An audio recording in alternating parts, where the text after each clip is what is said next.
Welcome to Democracy Now!, democracynow.org, the War and Peace Report. I'm Amy Goodman.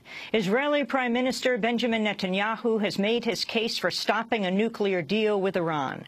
In a congressional address that saw him compare the Iranian leadership to the Islamic State and invoke the Nazi Holocaust, Netanyahu said an agreement would put Iran on a path to nuclear weapons. This deal has two major concessions. One, leaving Iran with a vast nuclear program, and two, lifting the restrictions on that program in about a decade. That's why this deal is so bad. It doesn't block Iran's path to the bomb, it paves Iran's path to the bomb. Speaking at the White House, President Obama offered a detailed rebuttal to Netanyahu, pointing out his previous dire warnings about Iran's alleged nuclear capabilities have been wrong. Obama also said Netanyahu has offered no viable alternative to reaching an agreement. How do we prevent Iran from getting a nuclear weapon? The path that we've proposed, if successful, by far is the best way to do that. That's demonstrable. And Prime Minister Netanyahu has not offered any kind of viable alternative that would achieve the same verifiable mechanism to prevent Iran from getting a nuclear weapon. Although Netanyahu received a bipartisan welcome, around 50 House and Senate Democrats boycotted his address. Among them, Senators Elizabeth Warren, Bernie Sanders, and Al Franken. Congressmembers Lloyd Doggett of Texas and Jan Schakowsky of Illinois criticized Netanyahu's comments. What do we know today that we did not know before he gave this speech? I think there's really only one thing. He is a rejectionist. There is no agreement that this administration could achieve with Iran that would be good enough for him. The House of Representatives is the most prestigious venue in the world, and to use it for political purposes was something that I did not want to be part of.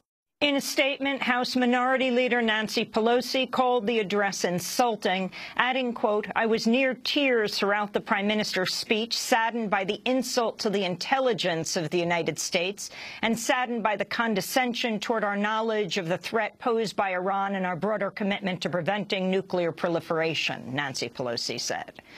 Demonstrators also gathered on Capitol Hill to both support and oppose Netanyahu's speech. Brian Becker, national coordinator of the Answer Coalition, said Iran has the right to a peaceful nuclear program. They have the right to develop nuclear power for civilian use, as does every other country on the planet. The IAEA inspects Iran more than any other country in the world.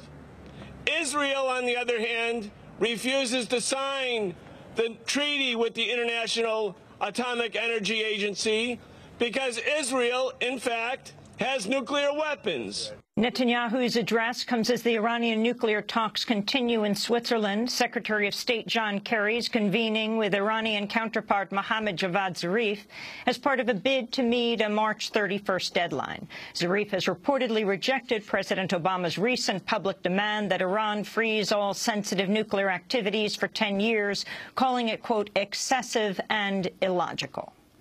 Iraq says it's recaptured several villages as part of its offensive to dislodge the self-proclaimed Islamic State from Tikrit. Iranian advisors and Iranian-backed Shiite militias are playing a key role in the campaign for the Sunni city, with reports of Iranian troops and an Iranian general in command. The Iranian involvement comes as Defense Secretary Ash Carter has confirmed the U.S. was not asked to take part.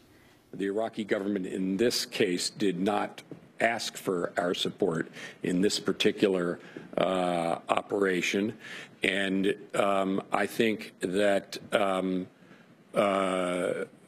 we need to be watchful as we together with the Iraqi government take back territory from ISIL, that we continue to conduct this campaign in a multi-sectarian way. Defense Secretary Ashton Carter was speaking before a Senate panel where he also disclosed a Pentagon official is facing an internal inquiry for telling reporters about a U.S.-backed plan to recapture the Iraqi city of Mosul.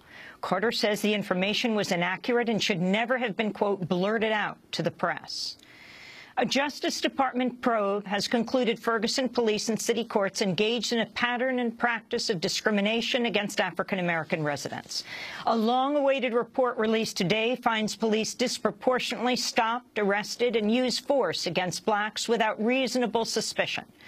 Despite comprising about 66% of the local population, African-Americans accounted for 93% of arrests, 88% of incidents where force was used, 90% of citations, 85% of traffic stops. Investigators also found rampant racism and cite at least 2 offensive emails. Ferguson may now enter into a consent decree and agree to police and court reform under the watch of federal monitors. The Ferguson probe comes as a White House task force on policing has called for a series of reforms, including increased transparency and independent probes of fatal shootings. We'll have more with Michelle Alexander, author of The New Jim Crow, after headlines. Congress has resolved a standoff over the Department of Homeland Security after a retreat by the Republican leadership. The agency nearly shut down last week as Republicans sought to link its budget to reversing President Obama's executive actions on immigration. But on Tuesday, House Speaker John Boehner backed down and brought a so-called clean spending bill to the House floor, paving the way for its passage with majority support from Democrats. The measure funds the DHS through the end of the year. President Obama's signature health care laws back before the Supreme Court today in a case that could determine whether millions of low-income people lose their health insurance. Right-wing opponents of Obamacare are waging a technical argument against specific language in the law which concerns tax subsidies to help people afford insurance. The law's challengers claim the language does not allow people to receive subsidies if they get their insurance through a federal exchange instead of one established by the states. If the Supreme Court sides with the challengers, more than 9 million people in the largely Republican states which have rejected state exchanges could lose their health care. The case marks the 3rd challenge to Obamacare heard by the Supreme Court. In 2012, the court narrowly upheld the individual mandate at the law's core. Last year, justices sided with religious corporations in the Hobby Lobby case, which weakened access to birth control. Alabama's top court has taken new action in a bid to block marriage equality. On Tuesday, the Alabama Supreme Court ordered a halt to marriage licenses for LGBT couples. The move follows a standoff last month that saw the state Supreme Court Justice Roy Moore demand judges and officials ignore a federal court ruling that struck down Alabama's ban on same-sex marriage. The New York Times reports presumed Democratic presidential candidate Hillary Clinton's exclusive use of a personal email account during her tenure at the State Department has allowed her to thwart public records requests for her communications. Clinton's emails were not included in records provided to congressional investigators probing the 2012 attacks on the U.S. diplomatic compound in Benghazi, Libya, because Clinton used only a private account. It was not until last month House investigators received about 300 of Clinton's emails related to the attack after Clinton's advisors selected about 50,000 of her emails to provide to the State Department. Clinton did not have a government email address at all during her tenure as Secretary of State, and her aides failed to preserve her emails on government servers in a possible violation of federal law. The Associated Press traced her email server to an Internet service registered to her family's home in Chappaqua, New York. The AP writes, quote, "The highly unusual practice of a cabinet-level official physically running her own email would have given Clinton impressive control over limiting access to her message archives," unquote.